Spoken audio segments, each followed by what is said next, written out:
Now, the Prime Minister says he's confident he can prevent the early release of PC Andrew Harper's killers. Andy Burnham has faced increasing pressure over the case as the government continues to find ways to stop overcrowding in prisons. I'm pleased to say the mother of PC Andrew Harper, Debbie Adlam, joins me now. Good evening, and thank you very much for taking the time to speak to us. So we've heard there the position of Andy Burnham saying he's increasingly confident that your son's killers will stay in prison. Are you increasingly confident? I wouldn't say I'm increasingly confident, but I have more confidence than I had earlier in the day yesterday. I have to be very careful where I'm putting my trust at the moment. But I think, the fact that Downing Street have actually been in touch and they are saying, that they would do everything they can, that is very different to what I was hearing last week. So, yeah, I'm hopeful, but I've got to be careful with how much hope I have, really. Well, of course, because it's proving to be a journey of progress and then setbacks. And how has the constant changing of the position impacted you? You say you're finding it difficult to put trust in anyone. How has it impacted you? It just makes you're so up and down. You try and work out, what have I got to deal with? Where is this going to leave us? The thought of whatever day they come out, it's going to be a bad day for all of us. We need to know, basically. We need to know so we can actually start to try and get our heads around the situation. And, we're going to have this day happen at some point, but it's only right and just that they do the time that they've been served sentences for. So, we've just got to keep on hoping that this is actually done so that, this is the least we can do for Andrew. Do you fear another setback even now, even if the Prime Minister is saying he will not accept that it is impossible to do more? Because there's a bit of a process to go through. He's saying the Justice Secretary has got to come up with a way of doing this. That's got to then be put before Parliament. It's not a straightforward path, is it? No, I understand. Obviously, there's certain things that have to be done. There's certain rules and processes in place, but that doesn't make it impossible. I would imagine, it might sound like a weird thing to say, but to actually have got to the point where they're releasing them early must have actually been quite tricky as well. That's not just a case of open the door, there you go. That must have been a process, and I just have to trust in the process that, they find the way, because that's their roles. This isn't my role to do. My role is to protect Andrew's memory and protect us. And, the police force as a whole, I think are relying on me at the moment to actually stand up for them in this, because it's, this is for all of the police forces and all of the emergency services, not just for Andrew. But for me, obviously, it's for Andrew. Do you accept that it's going to be difficult to make an exception in an individual case? Because I suppose it raises the questions then about if in one case, why not in another case? And then there's this whole prospect of other prisoners going, hang on a minute, and raising legal claims. Do you accept it's difficult to come up with a way to do this? I understand the sentiment behind, some people don't realise the difference between emergency service workers dying on duty and other deaths. And I think that's fundamental, really, in this situation. Andrew would not have been killed had he not have been there doing his duty. He was way over his time. He should have been at home already. He was still there. And, there is a difference. Whether you understand it or not, there is a difference. Equally, as I've explained a few times today, I personally believe should an emergency service worker turn out to be one of the bad apples, they also deserve a higher sentence. They deserve more punishment, but they also need looking after at this end of the boat. They need to be, they need to be looked after when the worst happens. Yeah. I mean, so what you're talking about is a category of prisoners responsible for killing emergency workers, and they should be excluded. I mean, but lawyers are saying at the time of your son's killing, there was no legal category of such offences. So that is a problem. I mean, there's an irony to this, of course, because of Harper's law, which has come, but, you know, may not be able to help the Harper family. No, I understand that. But I think the issue here is really, you know, we're hearing things like you can't do things retrospectively. But that, to me, is exactly what's happening. We've been given a sentence and now it's being changed. So you can't have it always. You know, if you retrospectively change what time they're going to be doing, then don't tell me you can't do something retrospectively. Yeah. Now, what about the impact on you, the family, and the colleagues? I know because we were speaking a little earlier, and you talked about colleagues who were there, who saw what happened, and I mean, you're in contact with them, presumably. Not really, to be honest. I think it's one of those things that unless you were there, I don't think it's something that the officers want to talk about. You know, it's very, very difficult for them. You know, the incident of that night is too horrific.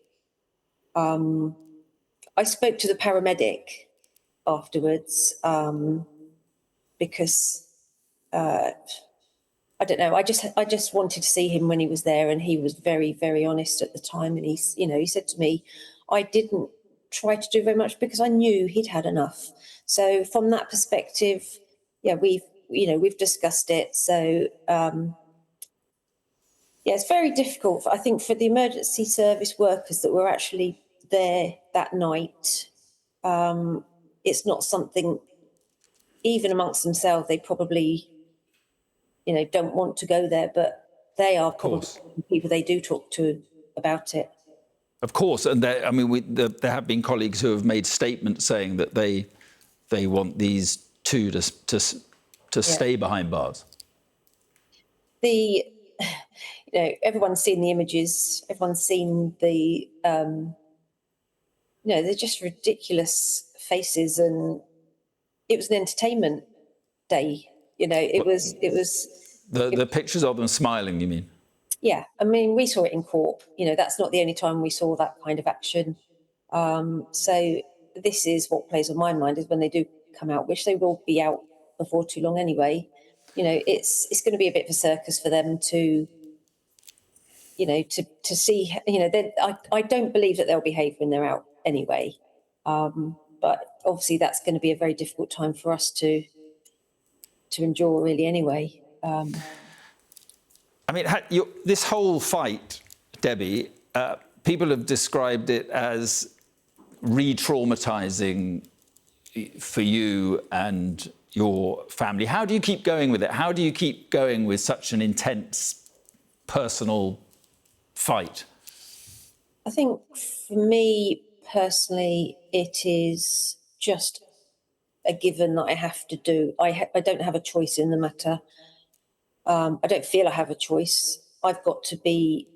I can't live my life and not stand up for Andrew.